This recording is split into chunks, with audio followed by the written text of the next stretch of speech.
Welcome everyone. At the outset, I take this opportunity to welcome all the learners of PGJMC and MA JMC of School of Journalism and New Media Studies and all the other guests who very fondly join us whenever we have such Facebook Live sessions. So today our topic of discussion would be media ownership. We all know that media is something which is very flamboyant, which is very important to the existence of any society, more so in today's world, which is greatly technology directed. In such times, one who owns the media obviously becomes more important than the others in a social setup. So today we will talk of all the aspects of media ownership, particularly in context of India and how it has been taken up so far. So in this session, we will discuss the various topics like initiators of change and how did media ownership start changing. Then the effects of globalization. We all understand that globalization came and it has still been having some very important effects. We'll discuss that. And then we will go on to the factors leading to the change in ownership and how ownership has become more important due to these factors. Then Indian media after deregulation. Once deregulation and privatization happened, how was Indian media impacted by it? Also, we will discuss the types of media ownership that is in existence today in India and the trends in media ownership and what are the recent changes that have come so far. And in the end, we would discuss the ethical issues which are connected with ownership patterns of mass media. So here we begin. First, the basics. We all need to understand how business to business and business to customer businesses are different from each other. When I say B2B, what is B2B? Business to business. Say for example, somebody produces microchip. It is then sold to a mobile making company and then the product finally reaches the customer. So this is a business to business transaction. Alternately, business to customer transaction is where a company directly produces those goods and services which are then sold off to the customers.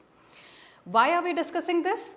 It is because media in its own, as an own entity, is also a B2B business. So it is something that will organize advertisements, publicity, promotion, so as other goods and services can be sold. So those are the basics that we need to clear first so that we go on to the ownership patterns. Then media ownership deals with basic questions like who owns and who controls. So who is it that owns the media and who is it that is controlling the media and a certain section of it. Then what it is, the kind of content which is produced, how it is being produced and what is the kind of audience the media production unit is looking at. So it is very important to understand who our target audience are, who is the potential target audience and how can we expand our business based on our product, which in this case is the content. So let us now discuss what are the initiators of change. When we talk about the initiators of change, the first and foremost thing that comes to everybody's mind is globalization. So what is local and what is global? Globalization basically is the interdependence of world economies on each other. The culture, the population, everything, and as well as the international trade. This trade comprises of goods and services, the investment flow that comes into the businesses, the technology, people, and most importantly in today's world, the information. So all this together, when comprises the crossing of transnational boundaries, it is called globalization. The second important initiator of change was technological advancement.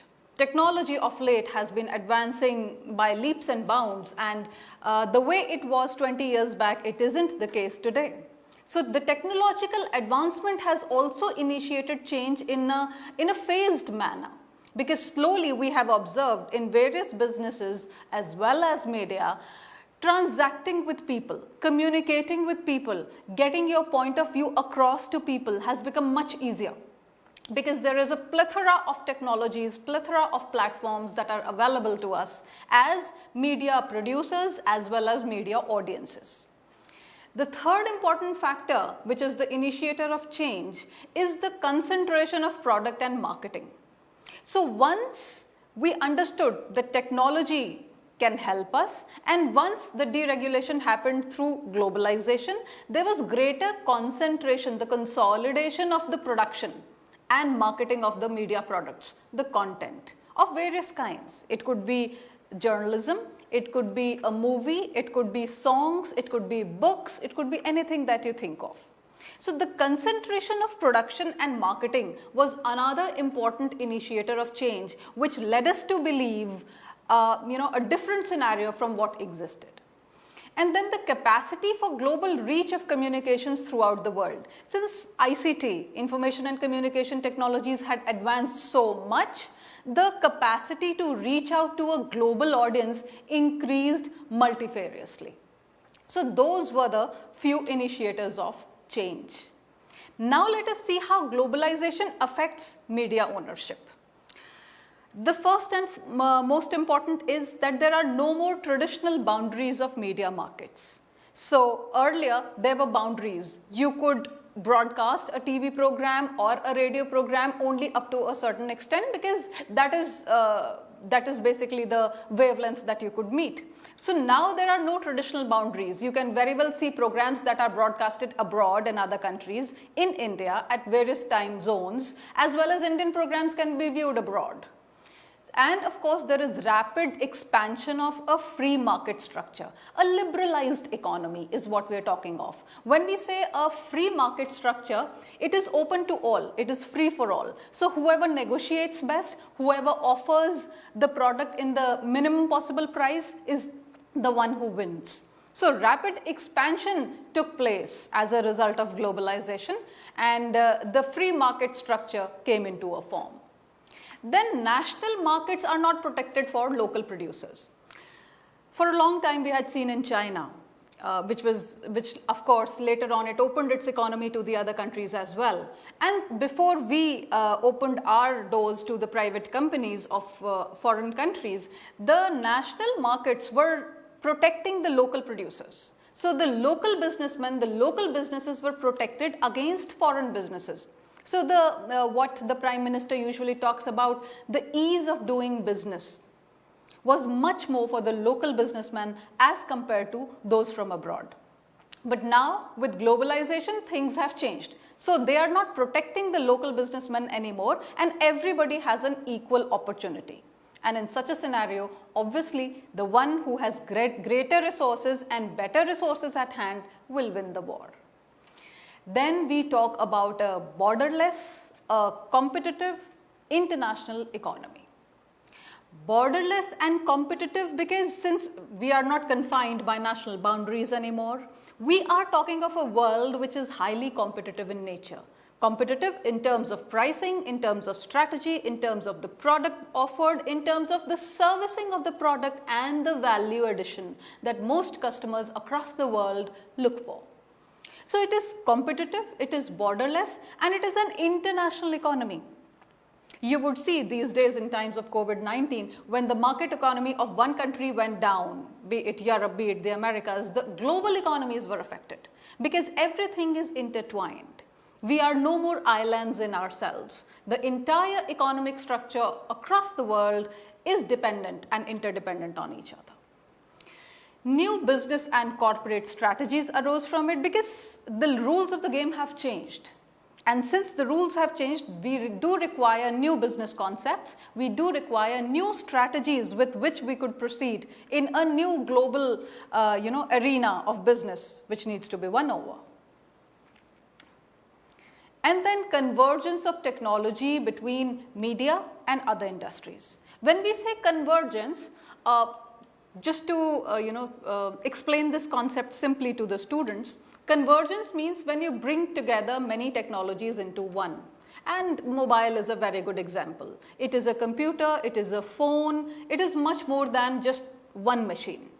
So this is called convergence of technology, and this convergence has been taking place at a large pace and at a heavy pace between media industries as well as other industries. So it could be media and telecom, it could be media and computing, it could be computing and telecom, so on and so forth.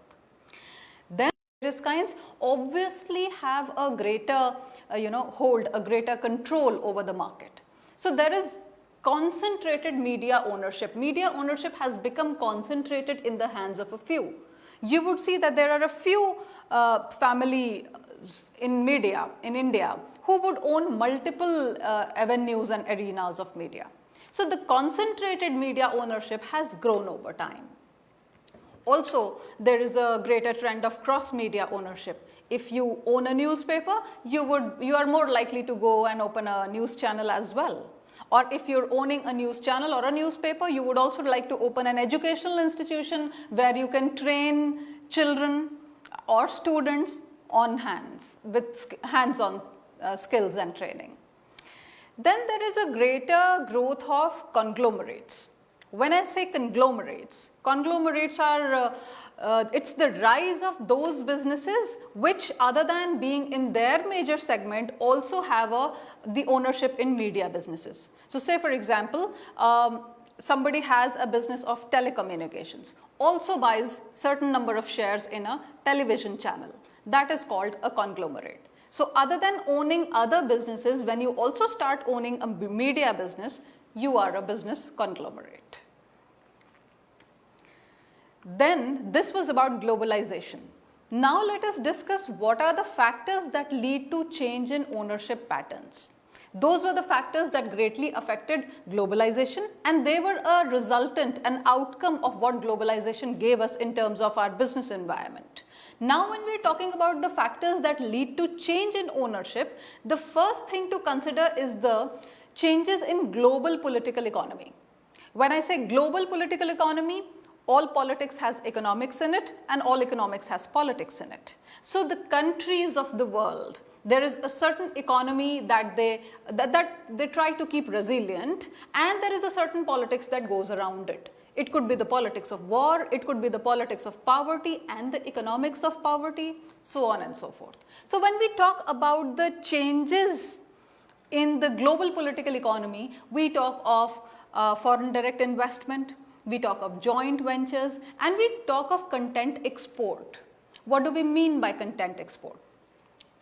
Content export is when any kind of content which is getting produced for, say for example, American audience is also viewed, liked, and it's welcomed in India. So the same product comes to India. This is exporting of content.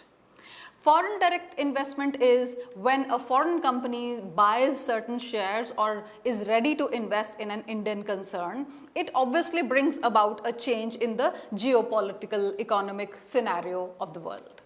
And then there are joint ventures whereby two people who have the capability and the capacity to invest come together and begin with something new or something which is already existing as a business unit. So those were the changes in global political economy. The second is the effect of rise of ICT.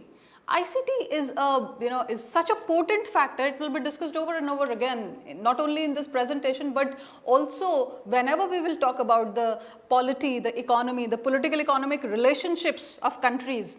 Media ownership, media control, this is something which will affect all aspects of these subjects, because ICT, the way it has progressed and the way it has proliferated all across the social fabric, it is very important to study. You cannot negate it.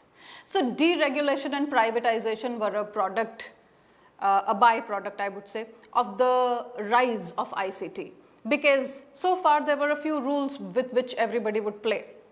But now there were no regulations, since there were countries, different countries and economies coming across and participating in our economy, and ours going and participating in theirs. So also privatization. Nothing was going as per only the government laws and rules. So we were opening our doors to private players who could be better or equal performers. Then fragmentation of media markets. This became an important context because When we talk about media markets, the audience is the same. You are trying to sell something through an advertisement. You are trying to convince the same audience to buy certain products through some event.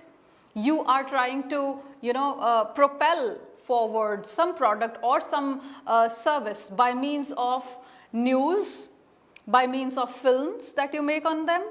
So ideally, the media market got fragmented into smaller segments, whereby every media was trying and competing for the same audience pie.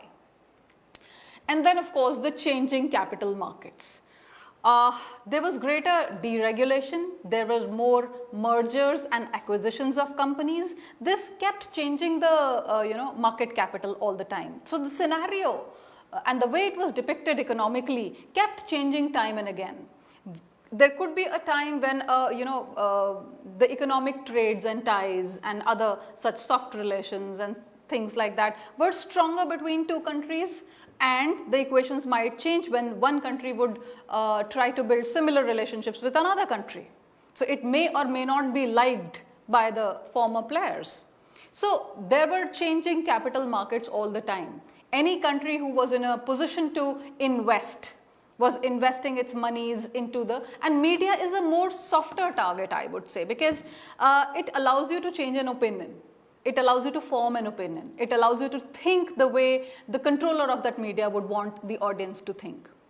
So obviously, greater deregulation and greater mergers and acquisitions, greater investments in such projects of media were happening on a large scale. Then all of it led to growth. One, mergers and acquisitions obviously lead to growth. When two companies merge together, the share market rises up and they become stronger in terms of growth. And for the first time in India, we would see that stock options were offered as a part of the executive compensations.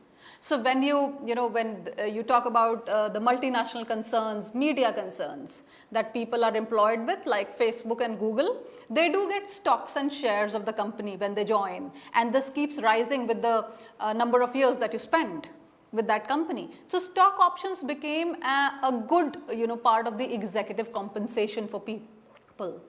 And then there was, of course, an overseas expansion. We all know Google is expanding into, it began from the US and where all it has expanded into other than China. Also for Facebook, so also for Amazon. So there was greater business interest in this, and there was, obviously it was a very lucrative offer for everybody who was a part of such an expansion. And then this led to increased competition, declining market share and rising costs. These were the after effects of what was happening, the new media environment, the new media marketing business environment that countries became a part of. So there was increased competition. The market share of various companies would go down because considerably we were looking at bigger shares, whereby big international players, as a result of deregulation and privatization, were coming onto our soil and competing with us. And of course, there were rising costs. On one hand, there could be a player who in lesser cost would be able to provide a better value to the customer as compared to a local player. And that is how, the imbalance arises.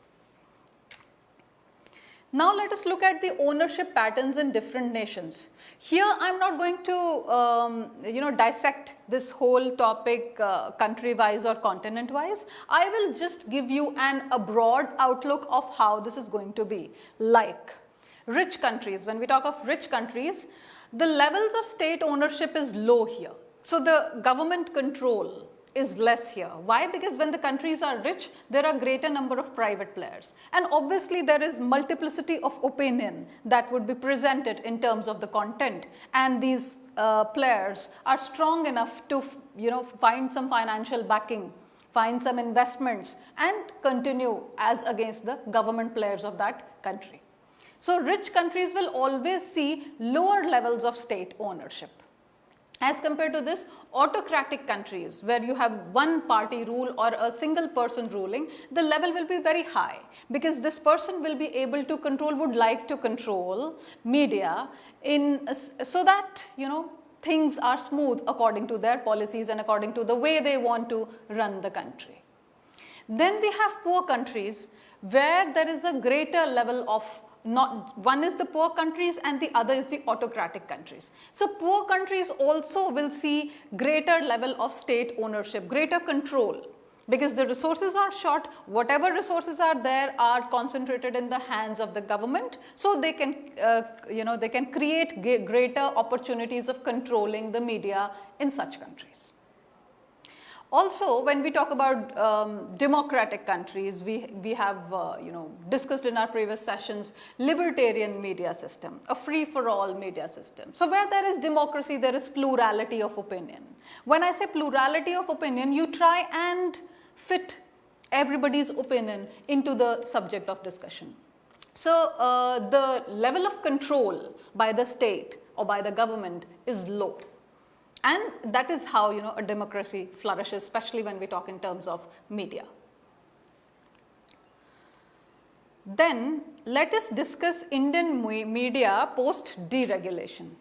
Deregulation happened, the economies opened up, we were happy to accommodate private players from other countries. And what happened after that? One, there was hyper growth of market. So we would see media companies growing hyper locally. They were not just on local levels anymore. There were other countries and other companies, media companies as well as non-media companies, that were investing into the media companies of India, due to which the share market would rise, due to which there would be a more than average growth in the market. That is what we call a hyper growth. Then there was privatization of public services. We know that there is a government telecom service that is provided, which prevents us from having a very smooth facility in itself. But on the other hand, we have certain private players that also produce good amount of good amount of service, in a way that they are able to bring up a scenario where the audiences are content with what they are provided with. So the privatization of public services is one thing that happened post deregulation. Global cultural homogenization was another factor. When I say cultural homogenization, so far we were allowing different cultures to flourish and present themselves through regional media, through local media, through, let us say, national media also. But now we were open to the times where global cultures were accepted and they were dominant. So global cultural homogenization started taking place. We are trying to straitjacket value systems of people.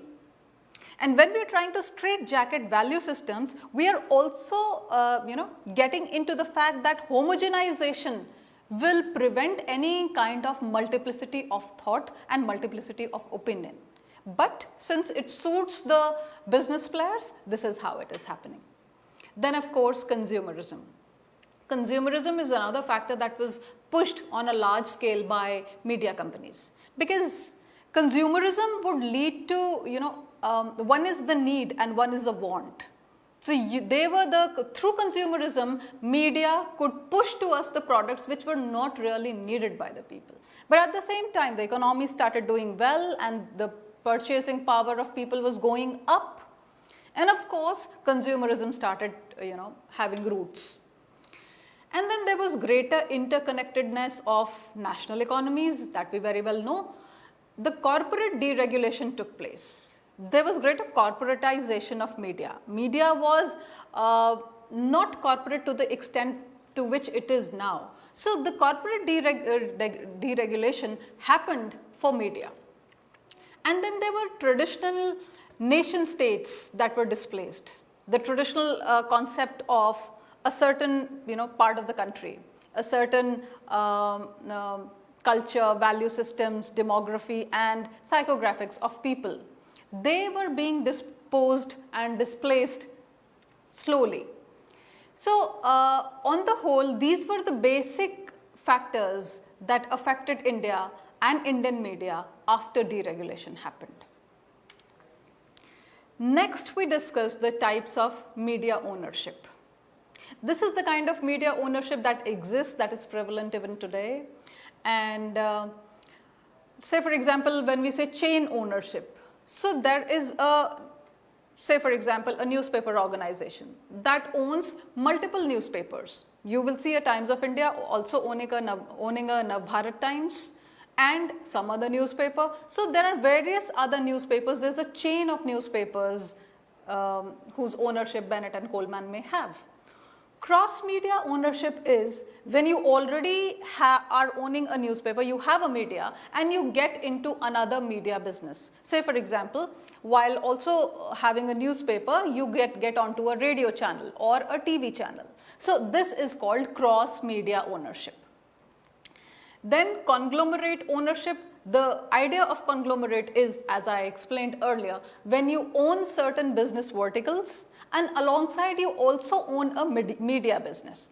So conglomerate ownership also grew because everybody could see how lucrative the media business could be and how well it could support the various other businesses. So this has been an ethical question that has been discussed for a long time now. But people don't pay much attention these days since everything is global and there are various companies and we are not even sure who is the concern which is owning a certain media group and how much percentage of shares is owned by whom. So in such kind of a scenario, conglomerate ownership was more prevalent and was more beneficial to the owners of media, to the owners of those businesses. Now we talk of vertical integration. Vertical integration is when you try to own something which is going to affect the media business which you are directly owning or of which you are directly a part. Say for example, newspapers. If you run a newspaper and you decide to buy a few acres of land to grow trees so that you can produce your own pulp and you can produce your own newsprint. Earlier, there were a few restrictions as to how much newsprint which organization can buy, and there would also be discounts given to smaller newspapers and smaller publications because they would not be in a position to pay so much because newsprint is a costly commodity, it is highly expensive. So vertical integration is another scene altogether, is something which is totally in contrast. You decide to own certain number of acres of land and you grow your own trees in order to extract pulp and make your own newsprint. So this is vertical integration. So these are the various kinds of media ownership that are existent, prevalent in the media scenario today. And now let us discuss what are the trends of media ownership. These trends have had their onus on the society, on the polity, on the culture, the cultural fabric at large. But nevertheless, these are the prevalent trends and you should be aware about them. So let us first discuss the emerging trends. Like all companies, since media companies are all very lucrative, mergers and acquisitions and strategic deals and alliances keep taking place not only with the allies but with the rivals as well. So when there are two opposing groups who are at war with each other as far as business is concerned, if they find a kind of audience segment, a niche audience segment where the two can propel their energies together, they can synergize and push a product, they would do it. So there are no permanent friends or foes in business. Then we talk about the convergence of technology. Convergence, like I said, because of ICT, convergence has been the in thing. The more affordable it can be, the smaller it can be, and more number of functions it can operate on, the better it gets. So media, telecommunication and computing.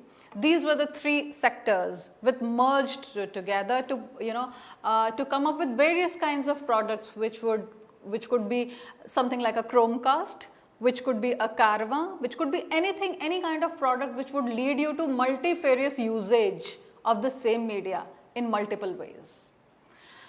And then of course the producers and distributors of content also decided to converge. So when, say for example, a media distributing agency also decides to have their own media agencies that would produce the content, obviously their control over the media environment as far as product is concerned, as well as the media marketing would improve, would be stronger. So convergence of producers and distributors of content kept taking place. Say for example, Netflix is a good example. All such video demands, video on demand kind of services which are coming into picture these days, they are all good examples of this. Then we talk of consolidation. Consolidation happens due to the rise of conglomerates. How much market share do you have in which sort of a business, in which kind of an economy, makes all the difference. That will tell you about your ability to bleed. What do I mean by the ability to bleed? The ability to bleed is your capacity to pour in money into advertising, into promotions, into something, or price wars for that matter. We will discuss price wars later. As to all those strategies which would help you weaken the opponent. So consolidation was important as far as businesses are concerned. Competition turned both intermedia as well as intramedia. When I am talking about intermedia competition, it could be one daily competing with another daily. But when I talk of intramedia competition, there can be a monopolistic market, there can be the owner of one media which also has cross media, and then all the media together are competing against each other, and this is called intramedia ownership. So intramedia competition has been a trend of the last 5 to 10 years. And then we talk of the market dominance. Market dominance basically was characterized by the rise of regional media. Earlier there was local media and regional and national media. Then we had deregulation and privatization, globalized economies coming up. As a result, the market dominance could only be made because everybody was competing against each other. And we would all notice that these days in times of technology, newspaper readership is slowly going down. But what is it which is controlling the market dominance? It is the rise of regional media. And we would see that the regional media, regional newspapers still have a strong stakehold amongst the audiences. So in all the SEC B class towns and cities, we would see that newspapers continue to play an important role in the lives of their audiences as compared to metropolitans or English reading audiences, where they are slowly shifting over to the digital forms of newspapers. Then an interchangeable thing keeps happening. Economy is greatly affected by entertainment plus advertising plus marketing. All of it is leading to technological development. On the other hand, technological development is pushing all these three components, entertainment, advertising and marketing, to a stronger economy. So this is another factor that keeps operating, which has been in operation for years now and will continue to be as long as ICT and media continue to be as dominant and as proliferant as they are today. Now we talk about media integration. We will talk of three kinds of media integration basically. So how do media companies integrate? One is the horizontal integration, where we would see the merger of firms doing same business activity. And in the supply chain management, they could be at the same levels. So horizontally they are synergizing, horizontally they are merging their energies. So this helps them in expanding their market share, and it helps them in expanding their resources as well. And this is an attractive strategy because of dominance of economies. They are able to take greater control of the market. And it negatively affects the diversity of content, because when you hold a greater share of the market in terms of audience, in terms of numbers, obviously the content that you are pushing through is the only one which is homogenizing the people and their opinions and is reaching a large mass. So, the diversity ceases to exist. Also, it pushes smaller media outlets out of competition totally because of their inability to bleed. Now we talk of the vertical integration. This is basically done to gain ownership of content as well as distribution, like Netflix or Amazon Prime are a case in point. Then they can push any potential competitor out of the market, since they are owning two important sectors of the business. One is the content, the other is the distribution. And it also helps in reducing transaction costs for them. So it is highly beneficial to the two companies who decide to vertically integrate. Then there is a greater control over their operating environment. Because since their market share becomes stronger, they have a greater control over the market operations. Now we talk about the diagonal or lateral expansion.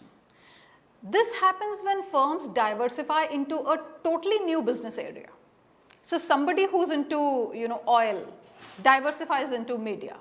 What happens? The resultant is that the risk factor gets spread.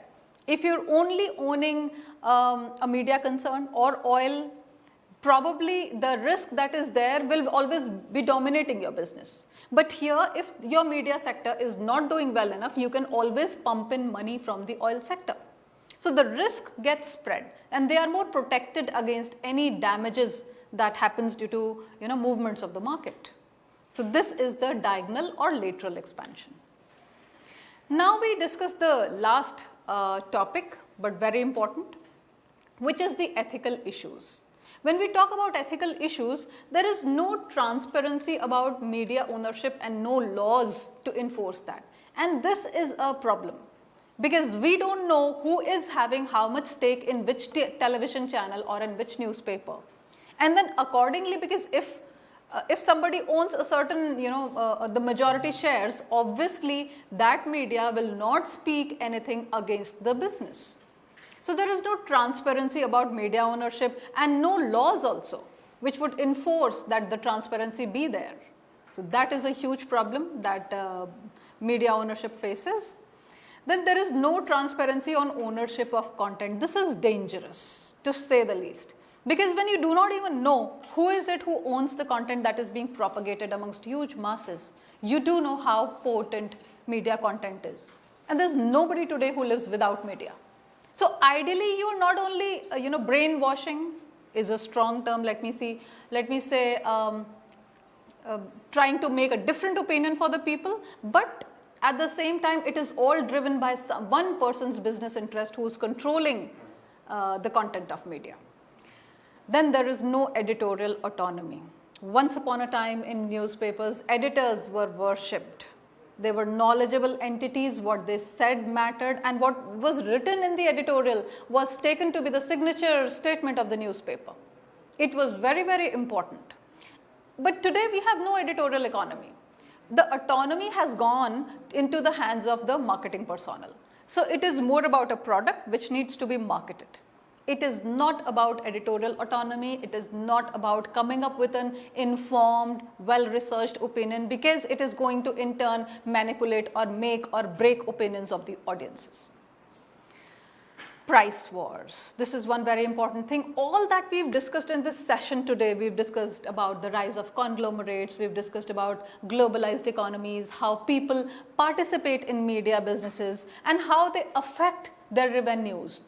All this has led to fierce price wars, both intermedia as well as intramedia.